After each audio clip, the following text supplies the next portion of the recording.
Selanjutnya sentrifugasi ya. Sentrifugasi dibedakan menjadi dua. Di sini ada centrifuge tingkat laboratorium. Kemudian ada namanya preparative centrifuge seperti itu. Seperti apa nanti kita lihat ya. Sekarang yang laboratorium centrifuge itu digunakan untuk pemisahan skala kecil. Volume larutan dipisahkan antara 1 sampai 5.000 mili, jadi tidak terlalu besar ya. 1 mili sampai 5 liter seperti itu. Kemudian kecepatannya maksimum yang digunakan 1000 sampai 15.000 rpm. Bentuknya seperti ini ya, ada bentuknya rada miring seperti itu. Rotornya di bagian tengah ini bisa berputar. Kemudian nanti nah coba perhatikan gambar yang di sebelah kiri ini dia ini ya, tabungnya yang sebelah kiri kanan ini yang abu-abu. Nah, abu-abu ini artinya tuh ada suspensi di sana ya, ada terjadi suspensi atau dia kayak keruh gitu. Ada partikel-partikel tapi dia tercampur merata seperti kiri kanan ini. Kemudian dia rotor ini akan diputar kalau di sini ke kiri ya, diputar ke kiri. Nah, lama-kelamaan dia akan terlempar gitu, suspensi-suspensi ini akan terlempar jatuh ke bagian bawah ya, tadi menggunakan gaya sentrifugal dan menggunakan gaya gravitasi seperti itu. Maka mereka suspensi itu akan menjadi endapan yang seperti ini ya, karena ada putaran seperti itu, gaya putaran. Oke.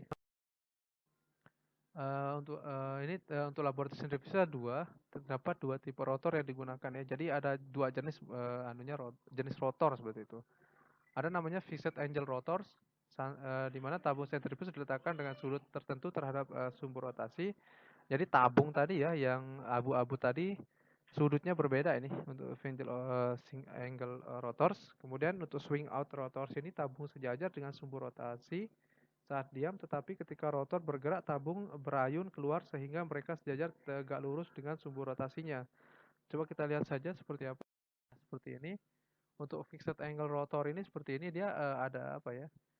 Dia ada R-nya tuh ini kecil ya, lebih kecil karena dia bentuknya ada sudutnya ke miring ya, miring ke kiri gitu, miring ke kiri ke kanan ini seperti ini. Dia miring, agak miring. Nah, sedangkan untuk swing out rotornya dia ini ya, tegak lurus ya. Tegak lurus dengan rotornya seperti ini. Jadi dia mirip seperti ini, yang sebelah kanan ini perhatikan. Itu saja bedanya, bentuknya seperti itu. Kemudian untuk fixed angle rotor ini seperti ini bentuknya. Rotornya di tengah, kemudian nanti tabungnya kiri kanan seperti itu ya. Kemudian itu seperti nanti berputar. Sedangkan ada yang kalau swing bucket rotor itu seperti ini, dia awalnya dia ke bawah, tapi di sini ada ini ya, ada angle ada seperti ayunan seperti itu. Ketika dia nanti terputar, dia akan dia akan seperti ini ya, dia akan sejajar seperti itu. Dia akan sejajar sehingga kekuatan force-nya itu atau kekuatan putarannya atau centrifugal force-nya itu lebih besar itu, dia akan kiri gitu seperti itu. Oke. Nah, kita lihat sekarang waktu sentrifugasi. Jadi berapa estimasi waktu sentrifugasi gitu ya, bisa kita hitung menggunakan rumus T sama dengan K per S gitu ya. K itu faktor dari sentrifugasi, ada datanya biasanya. Kemudian setback coefficient of the material being precipitate, S-nya itu setback ya, coefficient ini coefficient di mana 1S itu sama 10 pangkat 13 S, sedangkan T itu adalah complete sedimentation time. Jadi berapa waktu sampai sedimentasi terjadi seperti itu. Itu caranya. Mari kita untuk K sendiri bisa dihitung dengan 2,5 mengalikan ya, 2,53 kali 10 pangkat 11 dikali dengan ln R max R max dikurangi dengan R min per RPM-nya ya, jumlah putarannya per menit dikuadratkan gitu. R max sendiri itu adalah radial distance from the axis to the bottom of the tube gitu ya. Sedangkan R min itu radial distance from the axis to the top of the tube gitu. Ini seperti ini kalau bisa dilihat. R min per R max per R min itu seperti ini, tinggal dikurangkan saja antara jarak dari ujung tabung sampai dengan tabung yang ujung tabung yang berada di rotor seperti itu. Kalau misalkan bentuknya sebelah kanan ini ya, sebelah kanan bawah ini, dia pasti Air Max dikurangi Air Min itu lebih besar, lebih kecil ya, seperti itu. Sedangkan ini lebih besar Air Max Air Mini karena Air Max-nya lebih tinggi ya, lebih lebih panjang daripada yang di sebelah kiri tersebut. Untuk preparatif centrifuge ini digunakan dalam skala besar, yang besar ya. Ini biasanya industri scale gitu. 1 liter 1 liter sampai dengan ratusan liter gitu. Biasanya menggunakan tubular rotating chamber. Kemudian suspensi yang akan dipisahkan dimasukkan ke alat itu. Supernatan dan endapannya dikumpulkan di ujung perangkat. Prosesnya juga continue ya, karena kapasitas besar biasanya untuk industri scale gitu seperti itu. Kemudian untuk tubular bowl centrifuge seperti ini ya, bentuknya bisa dilihat. Jadi ada supernatan di sini, di bagian yang keruh ini dia masih keruh ya, belum berputar soalnya. Kemudian ada developing precipitate layer, ada apa namanya, pelindungnya.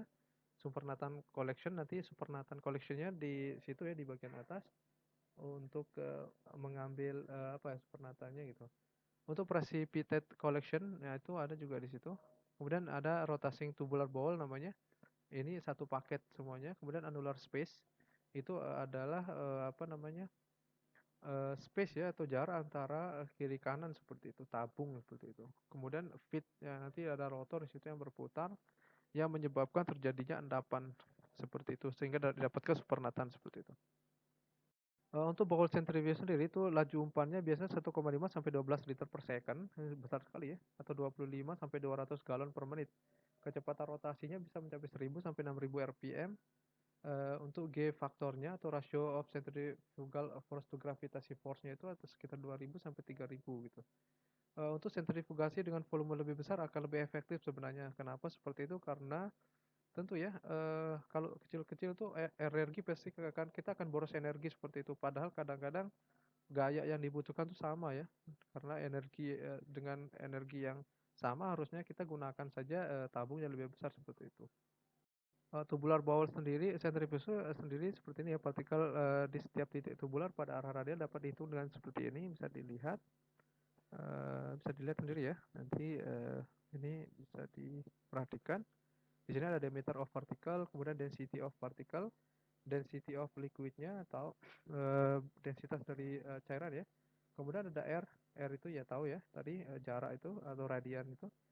Kemudian W itu adalah angular velocity atau kecepatan sudutnya, V-nya sedangkan V-nya adalah viscosity of liquid atau ada pengaruh viskositas dari cairan di sini. Kemudian ada kecepatan partikelnya gitu, kecepatan partikel untuk mengendap seperti itu. Untuk kecepatan pergerakan partikel seperti ini, V-nya tadi ya, kita cari dengan seperti ini, V sama dengan 2D kuadrat dikali rho S min rho L dikali R W kuadrat per 18 mu ya, seperti ini. Nah, bisa dilihat seperti ini. Kemudian hubungan waktu dan jarak tadi untuk centrifugal bowl-nya itu adalah bisa dilihat langsung di sini, adalah 18 mu.